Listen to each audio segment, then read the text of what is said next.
예수 믿고 구원받은 이 놀라운 하나님 은혜, 오늘도 그 구원의 길 걸어가기를 원합니다. 예수 그리스도 확실한 믿음의 도를 우리에게 보여주시고 주만 믿으면 구원 얻는 복음의 진리를 깨닫게 하시니 감사합니다. 오늘 하루도 할렐루야, 내가 예수를 믿어 그의 흘리신 피로 죄 씻음 받았다고 고백하며 이 복음의 진리를 전하며 살아가는 복된 하루의 삶이 될 수 있도록 주께서 인도하여 주옵소서. 9월 첫째 날을 주셔서 감사합니다.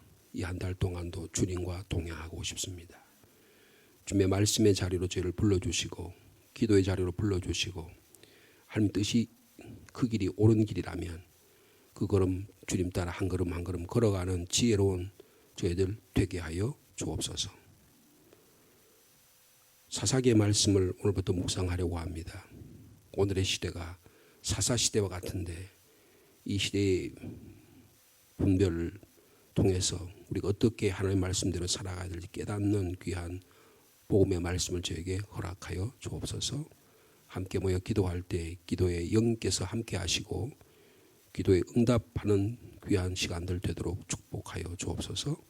예수님의 이름으로 기도하옵나이다. 아멘.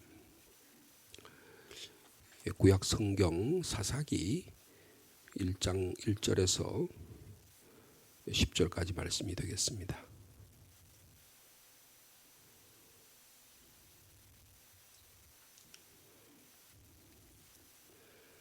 제가 가진 성경으로는 구약 성경 360면입니다. 사사기 1장 1절에서 10절까지 한 절씩 교독하겠습니다. 다 찾아보시기 바랍니다. 구약 성경 360면 사사기 1장 1절 말씀 제가 먼저 받드리겠습니다. 여호수아가 죽은 후에 이스라엘 자손이 여호와께 여쭈어 이르되 우리 가운데 누가 먼저 올라가서 가나안 족속과 싸우리까?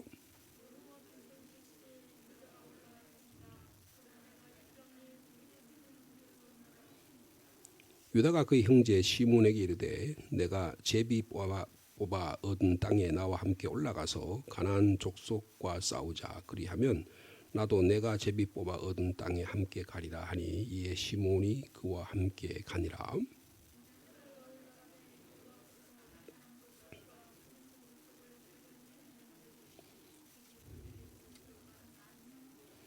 또 베색에서 아도니 베색을 만나 그와 싸워서 가나안 족속과 브리스 족속을 죽이니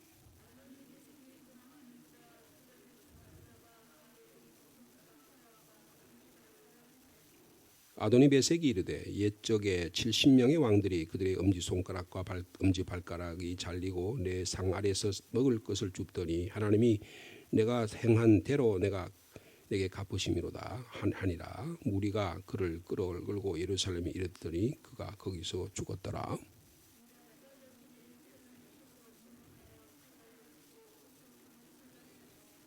그 후에 유다 자손이 내려가서 산지와 남방과 평지에 거주하는 가나안 족속과 싸웠고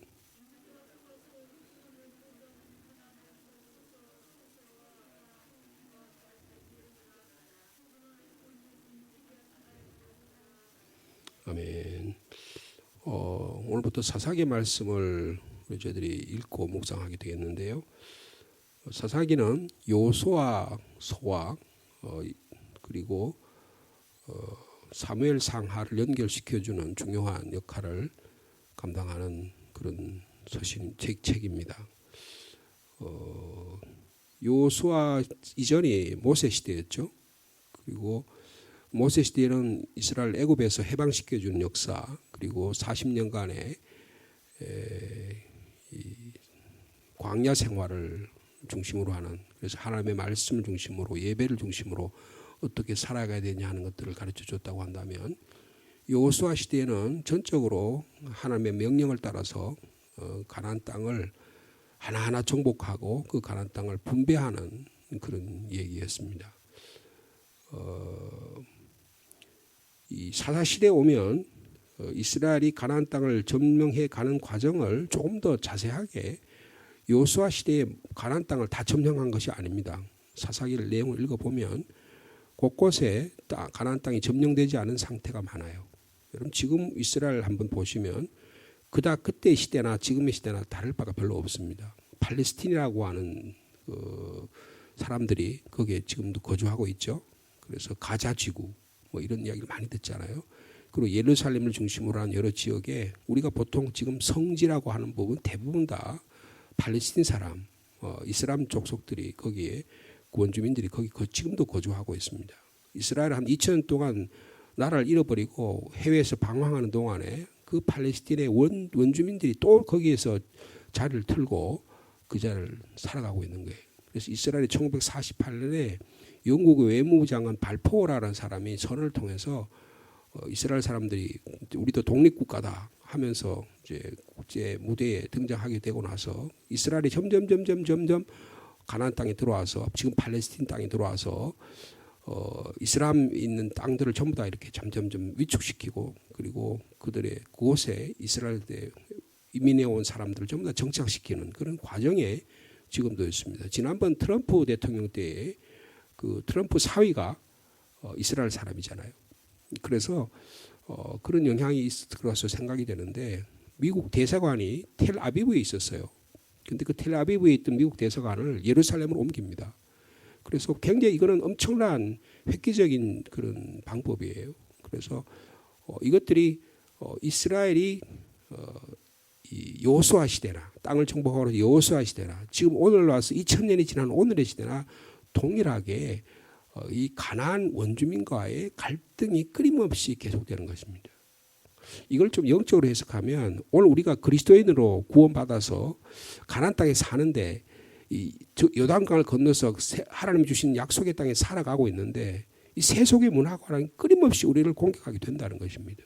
그런데 이 세속의 과정, 세속 문화를 어떻게 우리가 이해하고 받아들이고 이렇게 하나님의 말씀으로 변화시켜 나갈 것이냐 하는 것이 우리의 과제가 되어야 한다는 것입니다.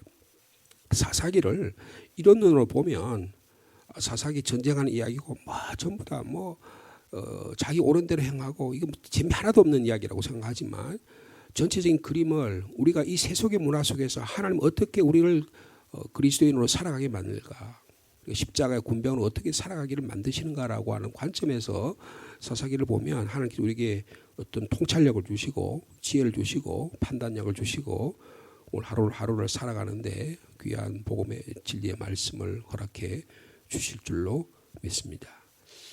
오늘 본문의 사사기 1장 1절 이렇게 시작합니다. 여호수아가 죽은 후에 그랬습니다. 여러분 모세가 죽었을 때는 어떤 일이 있었습니까? 모세가 죽은 후에 모세가 이미 후계자를 정해놓은 바가 있었습니다.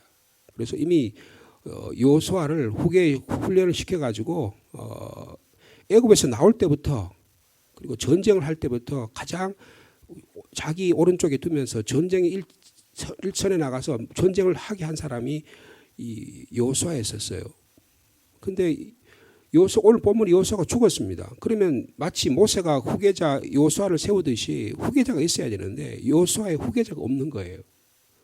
여러분 이것이 이스라엘의 영적 상황이었다는 것을 말씀해 주고 있는 것입니다.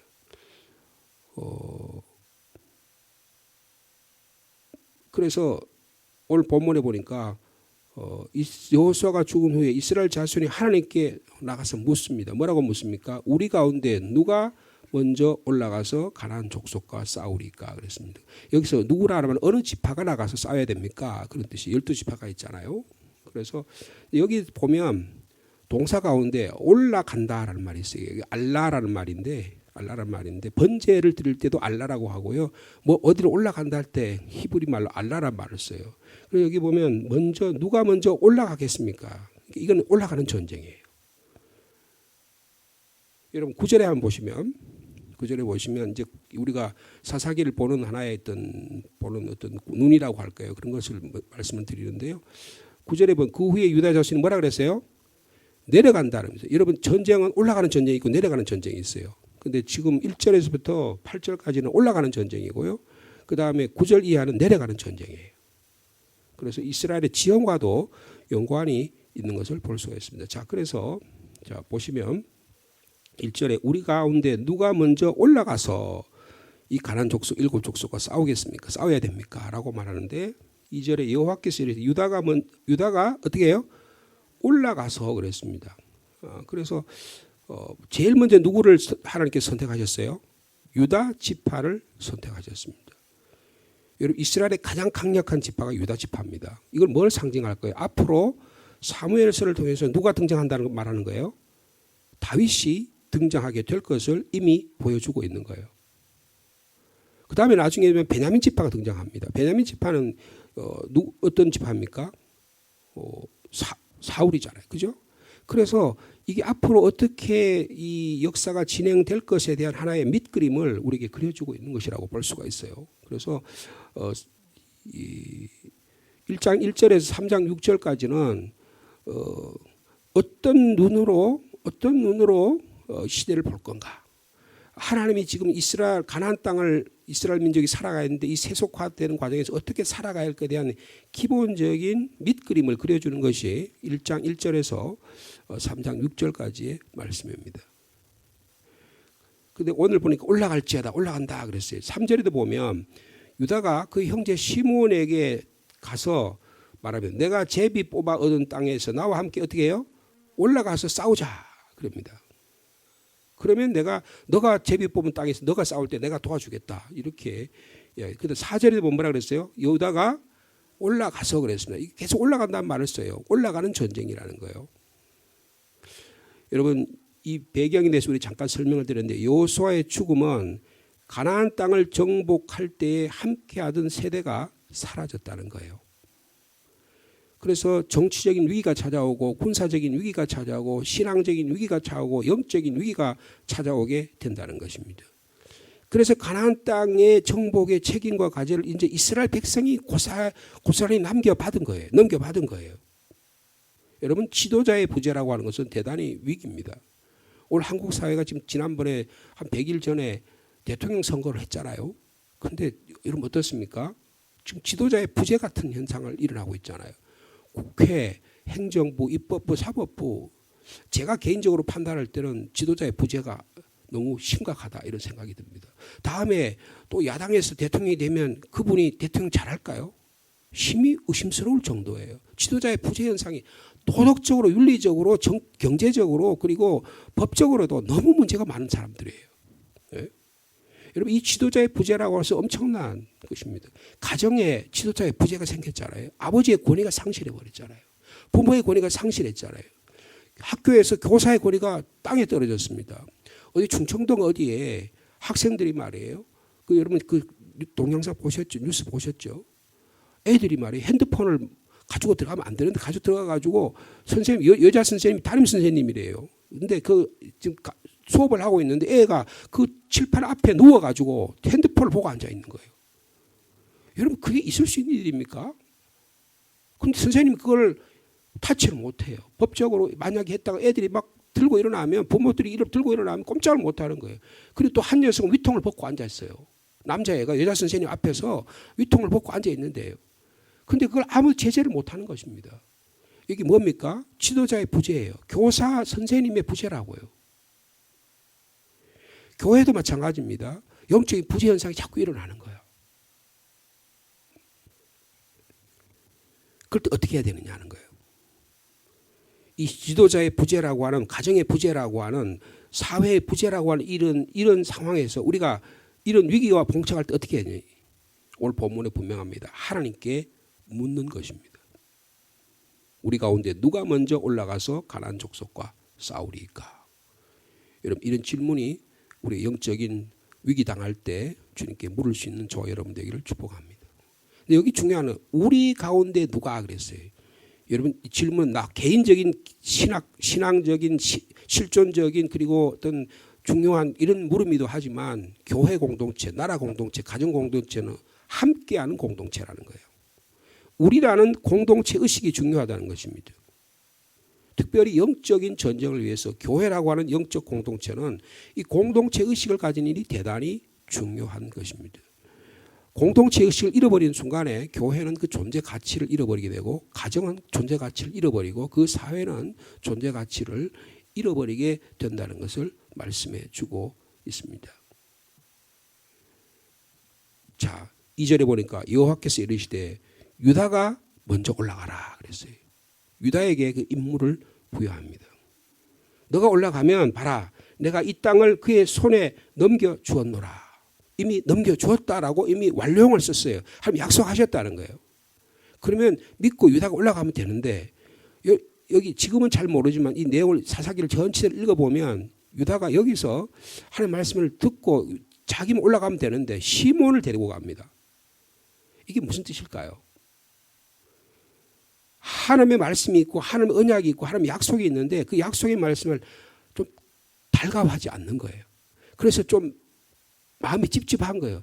야, 이거 하나님 말씀으로 다 될까? 그래서 무슨 생각이 든 거예요? 인간적인 생각이 든 것입니다. 시몬을 데려가는 거예요. 그런데 여러분 역사적으로 시몬이라는 족속은 아주 미약한 족속입니다. 거의 뭐 남의 집에 셋집 사는 것 같은 그런 아주 약한 족속이에요. 그런데 그 시몬을 데리고 가서 시몬과 타협을 하고 하는 거예요. 이게 무슨 뜻이냐 하면 하나님의 약속의 말씀을 전적으로 믿고 거기에 따라서 살아가야 되는데 그게 좀 찝찝한 거예요. 내가 생각할 때는 다 안 맞는 것 같아.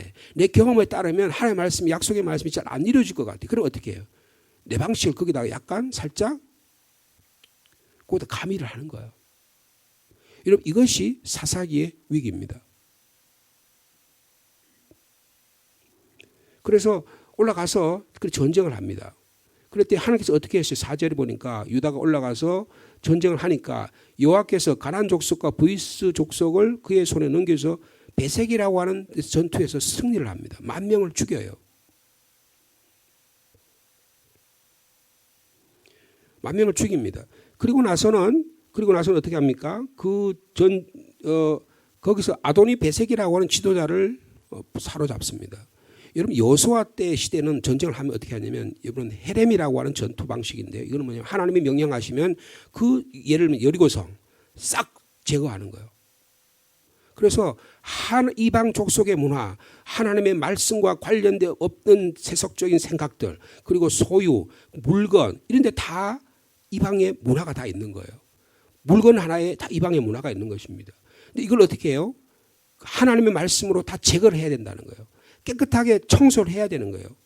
근데 이제 뭐 윤리적으로 도덕적으로 보면 이걸 이스라엘 사람이 인종 청소를 했다.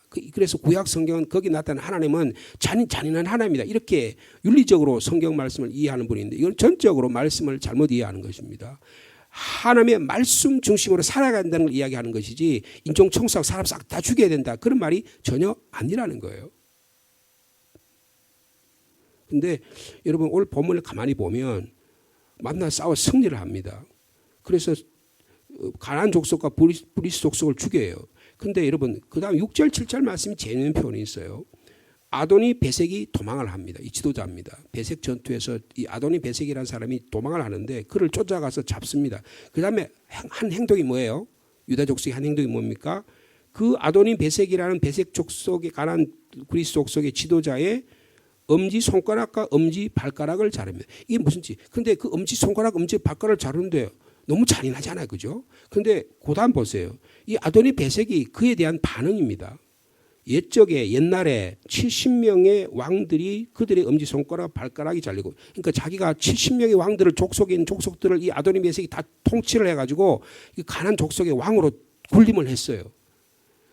베색 지역의 왕으로 군림을 했어요. 그래가지고 그때 어떻게 했다는 거야 자기가요? 내가 그놈들의 70명의 왕들의 엄지 손가락을 다 잘라. 엄지 손가락, 발가락이 뭡니까? 힘을 상징하는 거잖아요. 힘을 꺾었다는 거예요.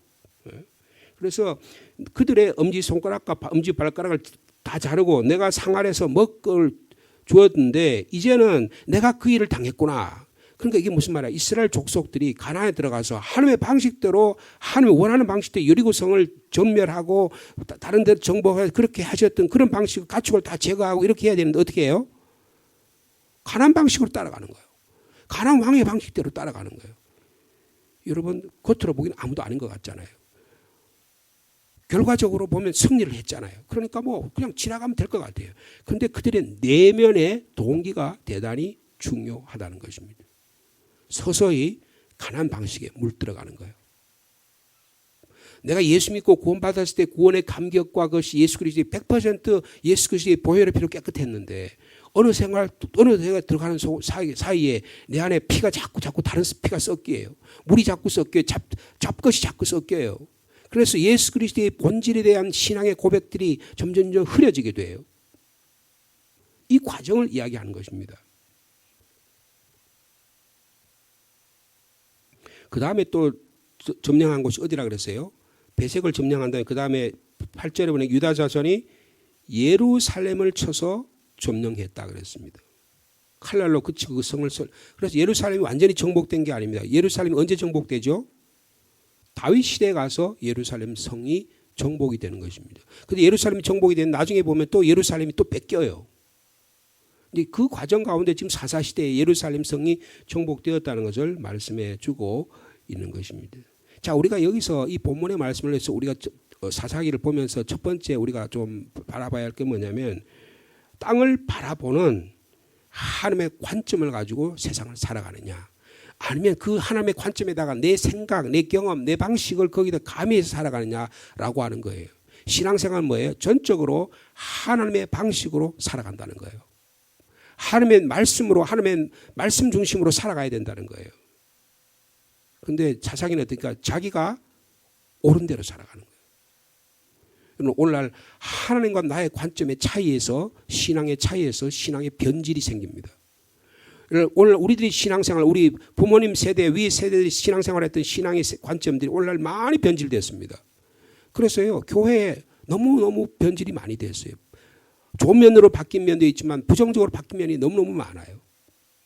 여러분, 그래서 부모 세대에서 자녀 세대로, 자녀 세대 그 다음 세대로 넘어가면서 마치 모세 시대에서 여호수아 시대에서, 여호수아 시대 사사 시대로 넘어가면서 이스라엘 백성들의 신앙의 관점이 어느덧 서서히 변화되게 되는 것입니다. 가난에 물들게 되는 거예요. 세상에 물들게 되는 거예요. 세상의 문화가 너무 쾌락적입니다. 세상의 문화가 너무 우리에게 충격적이에요. 세상의 문화가 우리를 뭔가를 다 가져올 것 같이 생각하는 거예요. 여러분, 컴퓨터, 핸드폰 하나만 있으면 모든 거 다 요새는 다 되잖아요. 그러니까 핸드폰이 없으면 사람이 손이 덜덜덜 떨려요. 핸드폰 없으면 오늘 내가 어떻게 살아가야 될 정도로 돼요. 하나님의 말씀이 성경 말씀 없어도 될 것 같은데 핸드폰 없으면 못 살아갈 것 같다고요. 이런 시대에 우리가 살아가게 되는 것입니다. 여러분, 이것은 우리에게 도전을 주시는 말씀이에요. 이스라엘 백성이 시간이 지날수록 하나님을 버리고 이방을 쫓게 되는 가장 큰 이유가 뭐냐는 거예요. 백성들의, 이스라엘 백성의 관점에 서서히 변화가 일어나게 되었다는 것입니다. 여러분, 우리에게 여기에 주의해야 합니다. 내 신앙의 본질의 차이에 뭔가 문제가 생겼냐 안 생겼냐를 바라보는 영적 통찰력이 중요하다는 것입니다. 하나님의 명령을 따르기보다는 유다로 올라가라 하면 유다로 올라가면 되는데 시몬을 데리고 가야 되겠다는 생각을 하게 된 거예요. 그리고 가서 아도니 베색을 비롯한 모든 것을 완전히 제거하라 그러면 다 죽여야 되는데 아도니 베색을 안 죽였어요. 손가락 발가락을 잘라 이기면 우리도 한번 저 가난 족속대로 방식대로 한번 해보자. 그렇게 적용한 거예요. 여러분, 거기 보세요. 자세히 보시면 아도니 베색의 엄지손과 발가락을 잘랐습니다. 그랬더니 무리가 그를 끌고 7절 후반절이 보니까 내가 이렇게 해서 곤욕을 당하노, 내가 이렇게 했더니 너희들이 내 방식을 따라가지고 나의 손가락 발가락을 잘랐냐, 피가 철철 흘러날 거 아니에요. 그러니까 어떻게 해요? 그를 데리고 예루살렘에 갔더니 그가 거기서 어떻게 했어요? 죽었다는 거예요. 여러분, 단숨에 제거해야 되는데 그 예루살렘 피 아도니 베색이라는 사람의 배색 지역이 전부 다 피를 다 물들이는 거예요. 손가락 발가락 피를 철철 흘리는, 그러면서 그것을 즐기는 거예요. 가나안의 문화를 즐기는 거예요. 거기서 죽었다는 거예요. 여러분, 그 자리에서 죽여야 되는데 이 문화를, 가나안의 문화를 막 그걸 보면서 물드는 거예요. 네?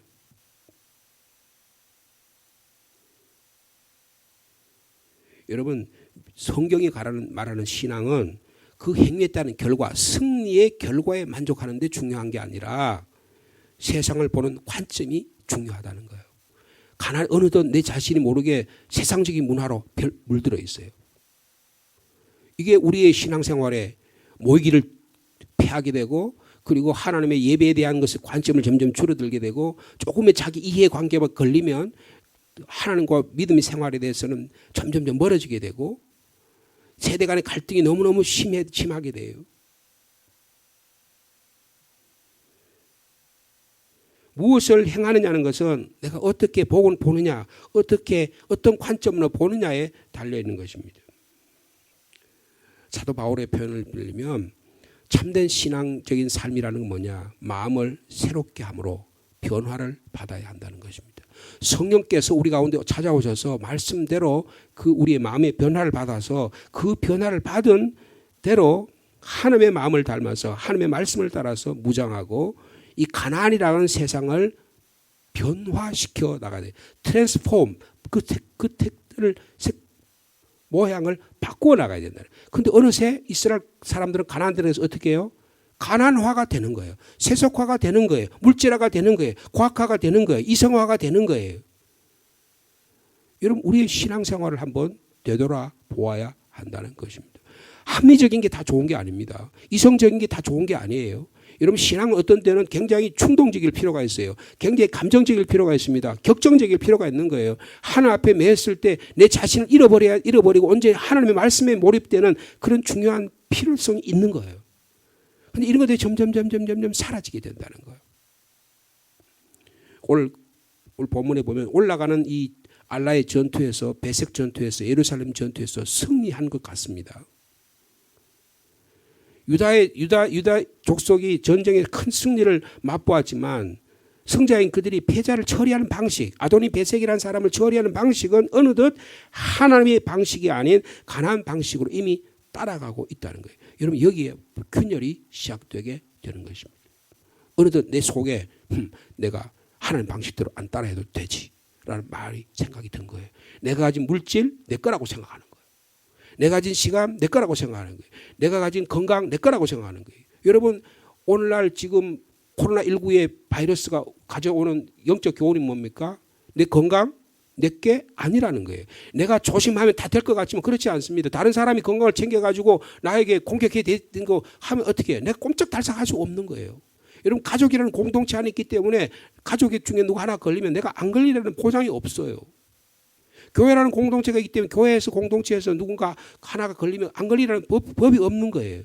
나 자신도 모르는 사이에 서서히 세속의 힘 속에 우리가 휩싸이게 된다는 거예요. 이럴 때 하나님의 관점을 회복할 수 있는 저와 여러분이 되기를 원합니다. 하나님의 관점을 회복해 나가는 방법이 뭡니까?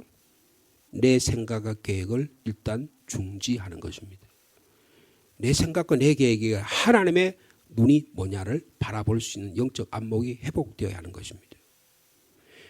오늘 본문에 보세요. 유다가 올라가라. 그럼 그대로 하면 되는 거예요. 근데 거기다가 시몬을 썼고요. 그 다음에 올라가면 가나안 족속을 다 제거하면 되는데 그냥 어떻게 해요? 가나안 방식을 어느덧 적용을 하는 거예요. 그래서 즐기는 것입니다. 네? 여러분 이게 신앙생활에 무서운 거예요. 우리 자신도 모르게 영적으로 우리의 삶을 마귀 사탄들이 우리에 들어와서 우리의 삶을 하나하나 여우가 마치 우리가 만들어 놓은 신앙의 틀을 막 파헤쳐게 구멍을 내가지고 거리로 거점이 생기게 만들듯이 말이에요. 앞에서는 어르는 사자처럼 행하고 뒤에서는 아주 간사한 여우처럼 우리의 신앙생활을 뒤흔든다는 것이죠. 여러분 이런 영적 전쟁에 이 한 주간도 올 하루도 승리하며 살아간 저 여러분 되기를 축복합니다. 9절 이하에 보면 그 후에 자손이 내려간다. 거기 보면 이제 앞으로 이 사사시대의 배경이 나타나는데 이스라엘은 그 산지가 있습니다. 산지 예루살렘, 헤브론 이런 지역은 전부 다 산지예요. 해발 한 800m, 1000m 이런 높은 산. 이스라엘 백성은 주로 그 산지의 중심에 삽니다. 그 다음에 어떻게 해요? 남방이라 그랬죠. 남방을 네게브라고 합니다. 부엘세바 이 남쪽에 유다 광야 남쪽에 있는 지역이에요. 그 지역에 또 그건 주로 유다 족속들이 많이 살았어요. 거기에 전쟁에 대한 이야기를 하고 그 다음에요. 평지란 말이 나오죠. 평지라면 쉐페라라고 말하는데 이 해변 지역하고 이 고산 산 지역 사이에 있는 지역을 말합니다. 한 해발 한 200m, 300m 정도 되는 그런 지역이 주로 사사시대의 배경이 됩니다. 사사시대에 보면 주로 예를 들어서 삼손 이 전쟁했다. 그러면 뭐 딥나라든지 이런 전부 다 이 평지예요. 셰펠라라는 지역이에요. 그래서 이 지형을 잘 이해할 필요가 있습니다. 제가 이 여호수아서나 아니면 그 전에 모세에서 말씀을 드릴 때 여기에 대해서 말씀을 드렸는데 또 시간이 되면 여기에 대한 자세한 내용 이런 지형적인 이라든지 이런 것들에 대해서 좀 보충해서 말씀을 드리려고 합니다. 말씀을 맺습니다. 여호수아 시대에서 사사 시대로 넘어가면서 위기가 찾아왔습니다. 지도자의 부재, 어떤 영적인 부재 이런 것들이 생겼어요. 근데 이것을 하나님 말씀을 가서 물어서 하는 방식은 좋았지만 그 방식에 대한 접근의 결과는 어떻게 되냐 하면 우리 삶 속에 가난의 방식을 이미 서서히 물들여지게 됐다는 것입니다. 오늘 우리가 이런 세속적인 과정 속에서 하나님의 방식으로 우리 자신을 바라볼 수 있는 귀한 하루의 삶이 되기를 축복합니다. 하나님 아버지 감사합니다. 이스라엘 백성들이 하나님께 묻습니다. 주님, 우리 가운데 누가 먼저 올라가서 가나안 족속과 싸우겠습니까? 참 중요하고 귀한 질문을 했지만 유다가 올라가라고 하는데 이스라엘은 시므온과 상의해서 자기들의 방식대로 일을 처리하려고 합니다. 유다 가나안 땅에 올라가면 가나안 족속에 있는 모든 족속을 제거하라고 주님께서 말씀하셨는데 어느덧 자신들도 모르게 가나안 방식을 따라가는 모습을 볼 수가 있습니다. 우리가 신앙생활을 하면서 그 결과나 승리에 만족할 것이 아니라 우리가 세상을 보는 관점이 하나님의 말씀의 관점으로 보느냐 아니면 나의 관점으로 보느냐를 바라볼 수 있는 영적 분별력을 주시기를 원합니다. 내가 무엇을 하느냐는 것은 내가 무엇을 생각하느냐에 달려 있는데 참된 신앙은 하나님의 말씀으로 성령으로 새롭게 되어서 생각의 변화를 받아서 하나님의 마음으로 무장해서 이 가나안이라는 세속의 문화를 변화시키는 능력 있는 저희들이 되기를 원합니다. 이런 일이 참으로 영적으로 깨어 있어야만 되고 말씀으로 분별이 있으면 되고 성령 하나님의 도우심이 전적으로 필요합니다. 성령의 충만함을 저에게 허락하여 주옵소서. 9월 한 달 동안 사사기의 말씀을 통해서 묵상할 때에 우리의 삶의 잘못된 부분들이 분별되기를 원합니다. 깨달아지기를 원합니다. 이럴 때마다 결단하게 하시고 회개하게 하시고 다시금 주님께로 돌아오는 은혜가 있도록 도와주옵소서. 이스라엘 백성이 유다 족속이 올라가는 전쟁을 통해서 승리를 맛보았지만 그들 가운데 내면에 분열이 생기는 모습을 봅니다. 나와 하나님 사이의 분열이 일어나지 않도록 주님 함께하여 주옵소서. 나와 자녀들 사이에, 나와 성도들 사이에, 나와 여러 세대들 사이에 갈등이 끊임없이 일어나고 있고 정치, 경제, 사회, 문화적인 갈등이 끊임없이 일어납니다. 하나님 아버지 이런 가운데도 하나님의 말씀으로 통합할 수 있는 능력을 허락해 주시고 영적 지도자를 허락하시고 정치적 지도자를 허락하시고 가정의 권위가 회복되는 은혜가 있도록 주께서 축복하여 주옵소서. 우리 교회가 오직 하나님의 말씀으로 성령의 도우심으로 마음의 변화를 받아 하나님의 말씀으로 새로워지도록 주께서 축복하여 주옵소서. 오늘과 내일 동안 시찰회를 다녀오려고 합니다.